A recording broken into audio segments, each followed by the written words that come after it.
Esther chapter 7. So the king and Haman went to Queen Esther's banquet. On this second occasion, while they were drinking wine, the king again said to Esther, "Tell me what you want, Queen Esther. What is your request? I will give it to you, even if it is half the kingdom." Queen Esther replied, "If I have found favor with the king, and if it pleases the king to grant my request, I ask that my life and the lives of my people will be spared.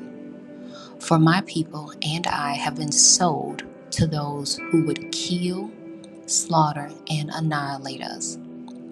If we had merely been sold as slaves, I could remain quiet, for that would be too trivial a matter to warrant disturbing the king." "Who would do such a thing?" King Xerxes demanded. "Who would be so presumptuous as to touch you?" Esther replied, "This wicked Haman is our adversary and our enemy."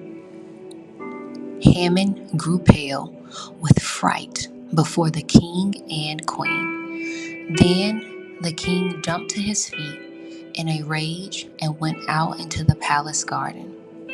Haman, however, stayed behind to plead for his life with Queen Esther, for he knew that the king intended to kill him. In despair, he fell on the couch where Queen Esther was reclining, just as the king was returning from the palace garden. The king exclaimed, "Will he even assault the queen right here in the palace before my very eyes?" And as soon as the king spoke, his attendants covered Haman's face, signaling his doom. Then Harbona, one of the king's eunuchs, said, "Haman has set up a sharpened pole that stands 75 feet tall in his own courtyard. He intended to use it to impale Mordecai, the man who saved the king from assassination.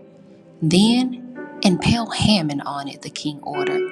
So they impaled Haman on the pole he had set up for Mordecai, and the king's anger subsided.